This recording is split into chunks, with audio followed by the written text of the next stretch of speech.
An adjective cannot be an object. Cannot be an object. So unhappy is not an object. If unhappy is not an object, seems cannot be a monotransitive verb, alright? And of course, seem is a linking verb, right? Only adjective can stand right after a linking verb. And that is why seem is a linking verb. Alright, good. She eats cake. She eats cake. Think. What word is cake? Is it a noun or is it an adjective? Cake is a noun, right? It's a noun, of course.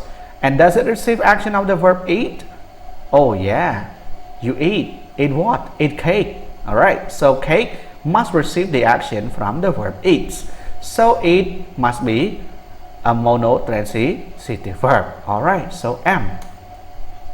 They drink beers. The same, right? Beers is a noun and it receives the actions of drink, right? Okay, so they drink beers.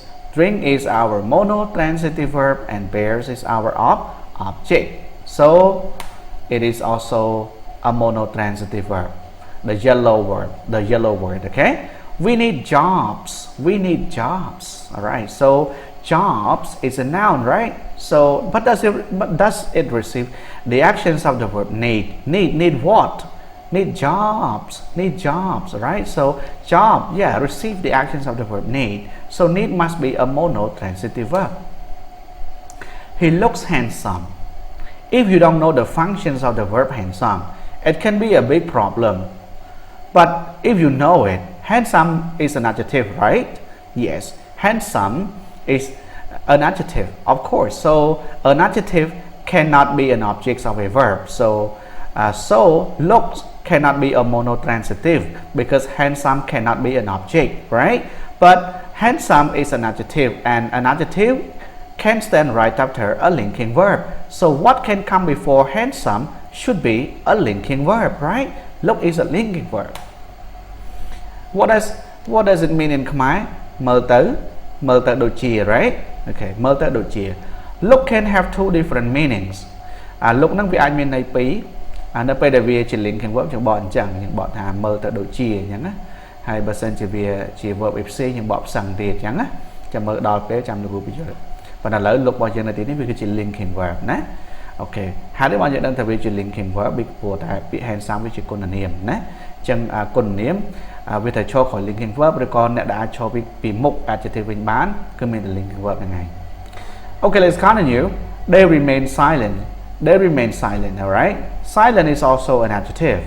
Alright, so remain must be a linking verb. Close is a noun. Sell, does it receive the action of sell? What do I sell? I sell clothes. Alright, so clothes is an object of the verb sell. Sell must be a monotransitive. Alright. David spoke English. English receive the action of spoke. Alright, when you speak, you perform the action, and then the language receive the action of your action of speaking, right? So David spoke English. So spoke must be a monotransitive. He seemed a good man. Alright, he seemed a good man. A good man is a noun phrase. It is a noun, but seem is not an action verb. It's not a monotransitive verb. It is a linking verb. It can be confusing here, right? Because after linking verbs, we can have both adjective and nouns, right? Whenever you find a noun stand at the end of a sentence, the verb can be a linking verb, but the verb, do not forget, the verb can also be a monotransitive verb. But in order to make it clear, we can ask one more question. Does the noun receive the action of the verb or not? A good man, does it receive the action of seem? What does it mean? Does it perform any action? Can you see the action with your own eyes? No, right? So seem doesn't have any action because it is a linking verb. So a good man is a noun. Of course, a noun can stand right after a linking verb, no problem. But seem is still a linking verb. The boy read a magazine. A magazine is read by the boy. Alright? So a magazine here is a noun and it receives the actions of read. Therefore, read must be a monotransitive. Alright. Good. Continue. Now let's move on to new types of verbs. So far we have looked at the two different types of verbs already that we write in sentence structure. The first one is a linking verb and the second one is our monotransitive verb. And we know that whenever the verb is changed, meaning when we use one certain types of verb, for example like linking verb, and then the whole sentence structure can change from one type of verb to another types of verb. When we use linking verb and we know what can comes after linking verb can be adjective or noun, but the noun doesn't receive any action of the linking verb because the linking verb doesn't have any action. And for the second types of verb, we call it as monotransitive verb, right? Monotransitive verb needs one object to have a complete meaning, to have a full meaning. Therefore, when you use a monotransitive verb, you must always find a noun and put right after the monotransitive verb so that the monotransitive verb can have full meaning. Therefore, the whole sentence can also make sense or have a complete thought. Okay, good. And now let's take a look at another types of verb. What is the third types of verb? We call it the transitive verb. It is still a transitive verb, but it is a different kinds of transitive verb. The previous kinds of transitive verb is called a monotransitive, but the second types of transitive here is not called a monotransitive anymore. We call it a transitive verb. What is the difference between mono and the? Mono means one and the mean two. I see. So for the transitive verbs, we have to add two objects right after the verb so that it can have full meaning. If you do not give it two different objects, and then the verb cannot have full meaning. Okay, do you believe me? Giving just one object doesn't make it full meaning. You have to find two different objects and put right after the verb so that it can have full meaning. Okay, now let's take a look at some example of the verb first. What are some examples of the transitive verbs in English language? Okay, for example like send, ផ្ញើទៅ give, ផ្ដល់ឲ្យ buy, ទិញ sell, lend, borrow, tell, show, read, write, offer, teach, bring, take, cook, make, spell, ask, etc. So all of these are examples of the transitive verbs because they need two different objects in order to have full meaning. Okay, now let's see the formula, the sentence structure, the sentence formula with the transitive verb. Okay, so here is the formula: subject plus the transitive verb plus indirect object and plus direct object. As I said, that for the transitive verb we have to find two different objects and put right after the transitive verb in order to make it full meaning. Alright, so you see the first object is called indirect object and then the second object is called direct object. Very good. Now let's see real examples. Linda sent me a letter. Alright, Linda is our subject, sent is our transitive verb, and me is our indirect object, and a letter is our direct object. You see, we have two different objects. Imagine if I take away a letter. Linda sent me. Okay, Linda sent me. Does it make sense to you? Can Linda send me? Linda cannot send me without having anything to send, right? So in order to be able to send me, Linda must have something to send to me. Okay, so what does something Linda send to me? A letter. Okay, a letter is something that Linda sent to me. Okay, so in order to make it full in meaning, we have to find two different objects to put right after it in sentence. Linda sent me a letter. Okay, what if I take away me? I say Linda sent a letter. Does it make sense? It doesn't really really make sense. Send a letter to whom? Without having like the receiver of the action. How can you send a letter if you don't have the receiver of the action, or a person who is waiting to get the letter from you? How can you send it? Okay. For example, can you send a photo? Send a photo. You can send to whom? You don't know, right? If you don't know, send to whom, and then you cannot send, right? You cannot send. So in order to be able to send, first of all, you need to have something for sending, and you need to know who will receive that thing. All right. And me is called the indirect object, and a letter is called the direct object. All right. Let's see some more example. David offered her a chance. You see the same. David is our subject. Offer is our verb. Her is our indirect object, and a chance is our direct object. All right. He brought me a sandwich. Subject. The transitive verb. Me is our indirect object. A sandwich is our direct objects. All right. Good. I teach students grammar. I teach student grammar. Student is our indirect object. Grammar is our direct object. Okay. We sold him our house. How can we sold him if we don't have our house?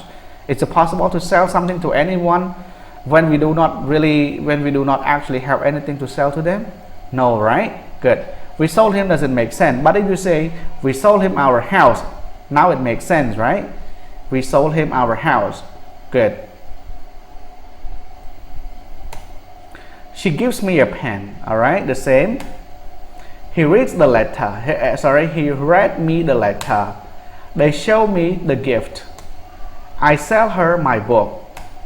David lent me some money. They tell me the truth. The boy asked him a question. All right, so all of the examples are sentences written using the transitive verb, and as you can see, in each of the sentences in the examples there, all have two objects at the end, right? Me and a letter, her and a chance, me and a sandwich, student and grammar, him and our house, me and a pen, and so on and so forth. All of these are objects, two objects. There are two different objects of the verb in the sentence. All right, good. I hope you understand it. Is it easy? Okay, now let's move on to a new types of verb. What is the first types of verb? The first types of verb is called complex transitive verb. It is still a transitive verb, but this is also a different kind. We call it complex transitive verbs. How is it different from the transitive verb? Okay, let's check it out. These are some examples like nominate, call, think, make, elect, vote, choose, name, appoint, consider, paint. So these are some examples of complex transitive verbs. Okay, good. Now let's see. Linda chose me her partner. The formula say you must start your sentence with subject, and then you can put your complex transitive verb, and then right after the complex transitive verb you need to put one object, and right after the object you can have complement, and the complement must be a noun or an adjective, and we can also call it in grammar as object complement because they complete the meaning to the object. Okay, now let's see the example. Linda chose me her partner. Linda is our subject, choose is the complex transitive verb, me is the object. What is her partner? Her partner refer to me, right? It add more meaning to the object me. So her partner is called object complement. Okay, simply because it's complement the object, it complete or it gives some additional information to the object, and that's why we call it as object complement. David think everyone stupid. All right, who is stupid? Everyone. What is the functions of everyone in the sentence? Everyone is the object of the verb think, right? I'm sorry, think. I forgot an S at the end. David thinks with S. David thinks everyone stupid. So everyone is the object of think, and who is stupid? Everyone. So stupid modify everyone. It gives more meaning to the word everyone. and stupid is an adjective. All right. So this is how we write sentence. This is also a sentence structure in English, right? This sentence is written using complex transitive verb, and the whole sentence looks like that. All right. Let's see some more example. He voted me the manager. He voted me. Me is the objects of the verb vote. And who is me? The manager. The manager and me is the same person. Everyone stupid. Stupid is everyone. The same person. Me and her partner. Her partner is me. Me is her partner. The same person. I elected John the president. John is the president. The president is John, right? Good. The same person. All right. She makes me sad. Who is sad? Me. Me and sad. Me is sad. So me and sad the same person, right? So me is the object and sad is the object complete. We call it object complement. All right. He painted the door red. What is red? The door. What is the door color? Red. So the door and red, the same object, right? So this is how it works. Sentence using a complex transitive. They appointed me a member. They appointed me a member. Okay. They appointed me a member. Right. So who is a member? Me. Who is me? A member. Appointed. Okay. តែងតាំងខ្ញុំជាសមាជិកម្នាក់ I think him clever. ខ្ញុំគិតថាគាត់ឆ្លាត ឆ្លាតគឺជាគាត់គឺជាអ្នកឆ្លាត They name him Rambo. Okay. Rambo is him. Him is Rambo. We call him a liar. យើងហៅគាត់ថាជាមនុស្សកុហក អ្នកណាគេកុហកគាត់ God make a liar. The same person, right? So all of the examples shows that in English language we can also write sentences like that, but we must be able to choose complex transitive verb and use them in the sentence that we write. Whenever you use complex transitive verb in your sentence, and then the whole sentence structure must look like this. You see?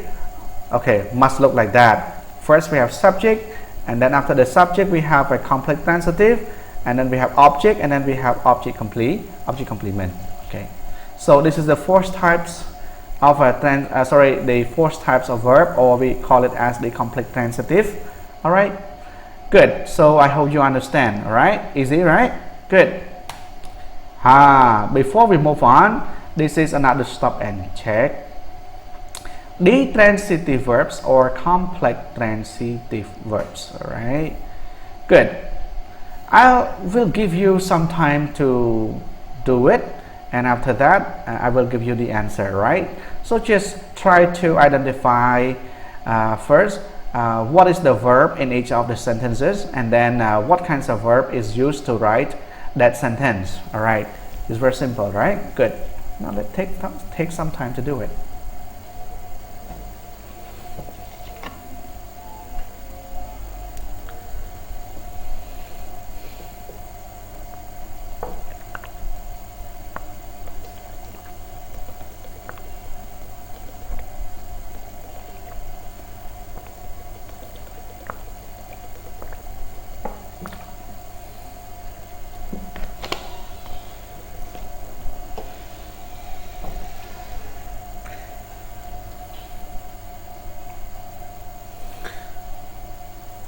Alright, let's check it out. The transitive verbs or complex transitive verbs. Linda chose me her partner.